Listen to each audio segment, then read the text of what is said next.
मुझे थोड़ा डाइवर्जन है वो ये। आज मैं फर्स्ट रेजिस्टेंस, बड़ा रेजिस्टेंस, ये फर्स्ट सपोर्ट, बिग सपोर्ट की बात नहीं करूंगा, वो नॉर्मल डे पर होता है। अब तो मार्केट में मोमेंटम है। अब एक रेजिस्टेंस जो मार्केट के पास है वो 25,450 से 25,500 का, जो हमारा टारगेट था आशीष इस स्विंग का। तब लोगों को ये टारगेट बहुत बड़े लगे थे। जब मैंने 25,500 की बात की थी, बहुत लोगों ने कहा था पता नहीं कि क्या बोल रहे हैं क्या नहीं बोल रहे हैं। और मैं बताऊँ ना, उस समय वो मेरा कंजर्वेटिव टारगेट था। अगर मैं अपना असली वाला टारगेट बताया था तो पता नहीं लोग उस समय क्या बोलते। लेकिन खैर जो भी है, अब हम वहाँ पर मोर और लेस शुरुआत कर रहे हैं। देखिए निफ्टी फ्यूचर्स पे तो उसके ऊपर ही खुलेंगे, स्पॉट में भी मोर और लेस आप वहाँ तक जा रहे हैं। 25,450, 25,500 पॉइंट गिफ्ट निफ्टी ऊपर बता रहा है, 100 पॉइंट खुल गए, 25,430 आ गया आपका। अब जरूरी नहीं ना कि वो एकदम मक्खी मक्खी बैठे एग्जैक्ट 25,450 से 25,500 ही हो।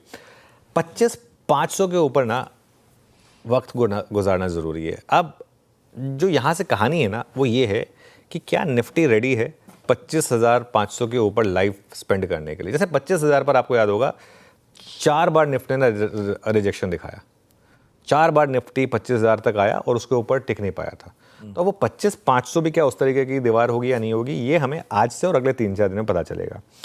अगर 25,500 के ऊपर आप टिके तो फिर वो 25,800 से 26,000 का जो मेरा एक इवेंचुअल इस सीरीज़ के एंड का टारगेट है वो ओपन होगा। लेकिन क्यों 25,450 से 25,500 पर एंट्री नहीं है? क्योंकि वो फिर आप बहुत लेट हो जाएंगे एकदम नई एंट्री के लिए। अब या तो आप 25,500 के ऊपर टिकने का वेट करें या आप किसी डिप का वेट करें।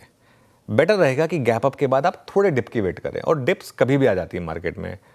और कुछ नहीं तो अभी कुछ आज 10 बजे शायद एक वो राहुल गांधी की प्रेस कॉन्फ्रेंस है जैसे फॉर एग्जांपल, शायद उसकी वजह से कुछ डिप आ जाए। कोई भी रीज़न की वजह से डिप आपको कभी भी किसी भी कारण की वजह से आ सकती है। तो गैप अप के बाद अगर आपको थोड़ा डिप मिले, जैसे 25,300 से 350 का जोन मिल जाए अगर आपको। अब हमारा स्टॉप लॉस क्या सिस्टम है 25,275। अगर 25,300 से 350 का आपको जोन मिल जाए, मुझे पता नहीं वो मिलेगा या नहीं मिलेगा, लेकिन अप्रोच आपकी यही होगी कि या तो मुझे ये जोन मिल जाए या फिर 25,500 के ऊपर निकल के आप टिक जाएं उसके ऊपर, तब आप चेस करेंगे। तो 25,250 के एक स्ट्रिक्ट और टाइट स्टॉप लॉस के साथ इस जोन में एंट्री करें, ये अप्रोच नंबर 1।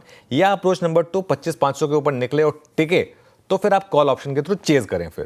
फिर वो आपकी डे कॉल होगी कि और उसके बाद अगर वो पोजिशनल में कन्वर्ट हो रही है तो अलग बात है। लेकिन वो जो जोन है ना 450 से 500, उसमें एंट्री नहीं है बेसिकली। बिल्कुल ठीक। ये दिन से बंद हो रहा है तेजी में।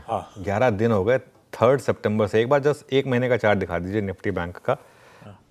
3 सितंबर के बाद से एक भी रेड कैंडल नहीं बनी है, और उसके बावजूद एक महीने में नीचे इस लेवल तक इसने तंग किया था बैंक निफ्टी ने। वो 55,865 दिख रहा है, वो 56,150 के करीब दिख रहा है। वो आप मान के चलिए कि इस स्विंग के टारगेट होने चाहिए। पहली बात तो ये होगी। 4 दिनों से बैंक निफ्टी ने शानदार ट्रेड दिए। 4 दिनों से जो हमने एक बात की है कि सुबह एक एंट्री का जोन डिस्कस किया, और वो सुबह सुबह नॉट 920 पे आ रहा है डॉट, सुबह सुबह आ रहा है, और उस लेवल के बाद वो मुड़ के नहीं देख रहा है बैंक निफ्टी। लगातार ऑलमोस्ट डे हाई पर बंद हो रहा है। तो यहाँ पर पहली रेजिस्टेंस होगी आपकी 55,800 से 56,000 के करीब, और उसके बाद 56,200 से 56,500। यहाँ पर थोड़ी सी कन्वेंशनल अप्रोच लेकर चल रहे हैं निफ्टी के मुकाबले।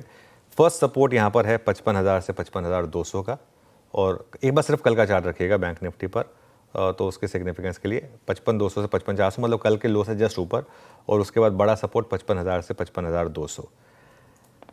एंट्री का बेस्ट जोन क्या होगा? अगर आपको 55,400 से 55,500 मिल जाए तो आज थोड़ा सा आपको हो सकता है कि महंगा ही लेना पड़े, और एक स्ट्रिप स्टॉप लॉस रखना होगा आपका 55,200 का। अगर आपका व्यू वो थोड़ा कैरी करके वो 56,200 तक की स्विंग पूरी प्ले करने का है तो इसके लिए तो ये आज के लिए बैंक निफ्टी पर अप्रोच होगी। बिल्कुल ठीक, बढ़िया।